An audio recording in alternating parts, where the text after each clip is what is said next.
People who quit a job in the heat of the moment. What poop show did you leave for them to handle? Story 1. I work primarily in locked mental health facilities for kids/teens. Part of this job is the simple fact that sometimes you are forced to go over your hours. Not legally forced, but there are safety regulations about ratios of staff to patient. I understand this, and while it sucks, it's part of the job. Well, this facility, let's call it Newport News Behavioral Health Center. That's definitely just a name I made up and not the real name of the facility. Was managed by people who had no idea what they were doing. We consistently ran out of supplies for the kids. They lived on site if they were on the urgent side. We didn't have proper equipment for staff and often worked at well over the ratio we were supposed to, which is dangerous for everyone. Also, favoritism was rampant. Some staff members could spend entire shifts just passing out free food to staff/kids they liked while never doing their actual job. The same staff favorites never worked a minute past our 12-hour shift times. All in all, it was awful. Well, one day I'm on hour 16 of a 12-hour shift when the night manager gets on and tells me we have to take this kid to the emergency room. Keep in mind, this kid was with me for the last 16 hours and no one thought it was an emergency. Nothing had changed with the status. I tell them there was no way I can do that. The ER will be hours and I have to come right back here at 7 a.m. to do this all over again. The manager said he would mandate me to, so I walked out. They fired me. You think that's the end, but it isn't. I kept meticulous records of every time I was harassed, mandated to stay for long shifts while the favorites left early, and forced to spend my own money for supplies for the kids. We were talking things like tampons, pads, not crayons or something. I had dates, times, locations, and everything done there was on camera. I submitted it to HR and told them I wouldn't sue. I just wanted my job back. They reinstated me, but I wasn't done yet. The terrible managers all liked to stay in their offices and have meals with members of staff they liked, leaving the rest of the staff with the kids. They had planned this elaborate get-together for them during work hours. Well, what they didn't know is not only was I liked by the kids, but most staff liked working with me because I took my job seriously and was fair. I had been talking about unionizing as well. Instead, we decided to say, frick this. At first, we wanted to all walk out together, but decided against it because while we would love to stick it to them hard like that, we still loved the kids and didn't want to risk them being injured. So we did the next best thing. The most fed up of us quit that week, leaving shifts that needed coverage. Everyone who got a call to pick up a shift refused to do it for less than a $100 incentive bonus. Then another wave of quitting. Same thing now, except it's a $200 incentive bonus. The final wave came when all the managers had planned their lunch. We knew there would be managers to make sure the kids were okay, so we all walked out. There were around 150 people working there. This includes maintenance and office people, not just counselors. They had about 60 counselors, 15 or so full-time, 10 part-time and the rest PRN. Out of those 60, 30 quit in the same month. 3 full-time stayed. We also reported the frick out of them to any agency that we could. I really hope all those kids are doing okay and the company and managers smartened up and realized just how incredibly terrible they were being. I doubt that last part though, but that was so cool how you basically took them down from the inside like some sort of spy movie or something. Story 2.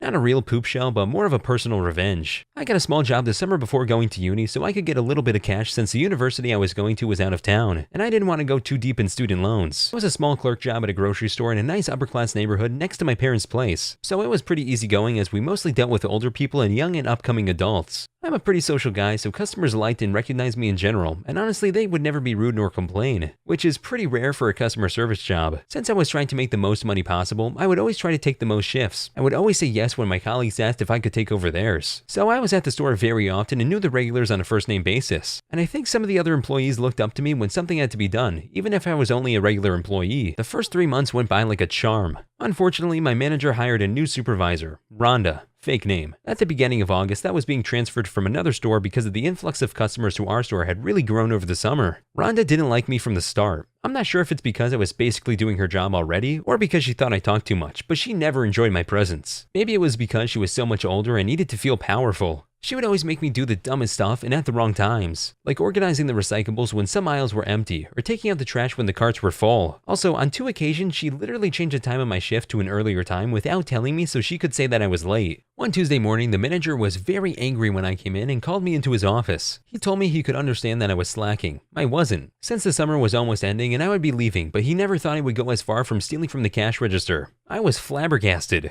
Apparently there was upwards of $500 missing from last week's deposit that I had made, and Rhonda said she saw me fiddling with the envelope and taking some money. He told me he was very disappointed, but if I went on and confessed, he would fire me but not press charges. So I never took it and called the police. They came and they took a look at the tapes and took my statement, but they had no real proof except Rhonda's suspicion, so they couldn't do anything, but I was fired anyway. I was pretty freaking mad, but it was my last week anyway, so I said frick it. Same night I got a call from the manager and he said they found the missing money. It was tucked in another envelope underneath the main register. He felt super bad, so he asked if I wanted to do my other shifts at the overtime rate, and I said why not. He thought I was coming for the money, but I was actually coming to take my revenge on Rhonda the lying jerk. I came back the next day and Rhonda was pretty mad that I was still there. But all she could talk about during her break was her 1-week trip to Europe that was coming up this Friday. I knew what I had to do. I looked up the schedule and saw that it was me, her, and another coworker that were closing on Friday. I called the other employee that was working, and judging by the fact that I had taken so many of his shifts during the summer, I knew he would agree. I told him I'll pay you what you make if you came in at the store if you call in sick on Friday. He didn't really understand, but he agreed pretty easily. Friday night came around and we closed earlier because it was a long weekend. Her flight was later that night, so she asked to leave early, but since it was only me and her, she really needed to be there to help close the store. What's special about Friday nights is that we get large orders of fresh fruits on Friday, and the clerks and supervisor have to pack them all up after close, and it takes about 1 hour, and it's a 3-person job. There were a lot of customers that night, so we closed a little later than usual. And as soon as the last one left, she started screaming and berating me that we have to do this quickly, and to hurry up, and that she needed to close the store because her flight was in less than 2 hours. I smiled and told her to go frick herself, and I left. She ran outside and told me to come back or she'll get me fired for real this time, and that she'd call my parents. LOL.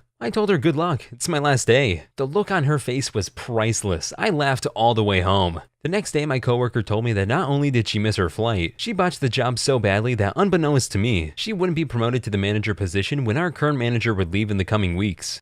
Frick you, Rhonda. After reading all that and hearing what she did to you, like trying to stage a robbery, who the heck does that to another person, never mind your coworker, that has been loyal to the company for so long and great with the customers? I couldn't agree more. Frick you, Rhonda, and everything you stand for. That was the absolute best way to get revenge though, and I really wish I could have seen it in person when you walked out on her. Also, I really hope it was found out that she took that money and hid it, assuming she did.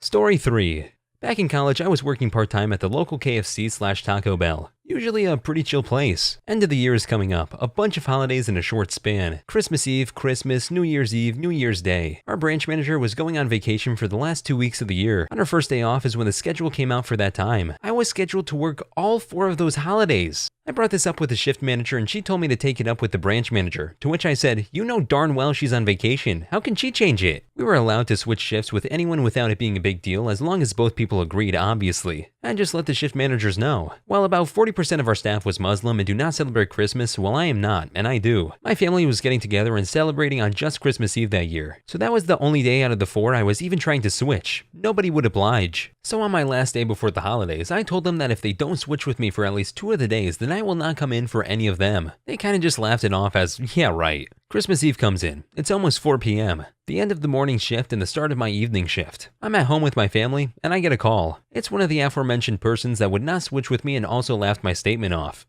Hey man, where are you? I'm not coming in. I told you and you laughed. You're kidding, right? Are you on your way? No, I'm not working all 4 holidays, and I just asked to switch one and no one would, and you wouldn't switch with me. I hang up. I got about 4 more calls from them before they stopped trying. I never did go back. Serves them right for laughing, not gonna lie. Pretty selfish that they wouldn't help you out and then proceeded to assume you were joking once their consequences caught up with them.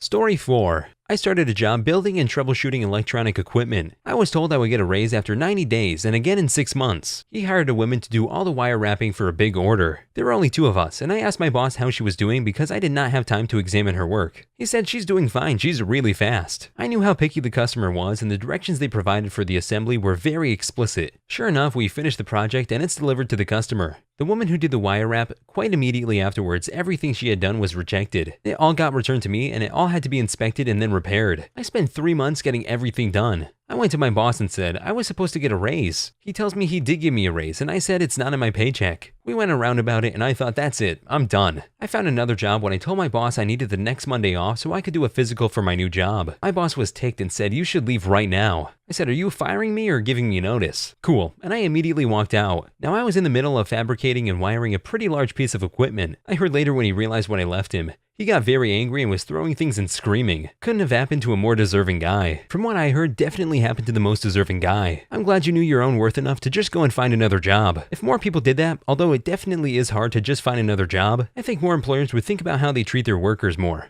Story 5. I was a grill cook for a steakhouse. I had probably 20 to 30 different cuts of meat going on the grill, and the shift supervisor asked me to go out and mop the buffet area because someone spilled something. I told her that should probably be a task better suited for the buffet workers since I have to focus on the meat on the grill. She told me meat is not the priority right now, customer safety is. To which I replied, so you don't care at all about all these customers' entrees that are cooking right now? She just said no. I said, cool, so it looks like you don't need me anymore. Took off my apron and went home, leaving no one to work in the kitchen that night. The manager called me the next day to get my side of the story, asked me to come back, which I declined, and ended up firing the shift supervisor over the poop show. Oh, I just know the supervisor did more than that previously, and I would love to hear it all.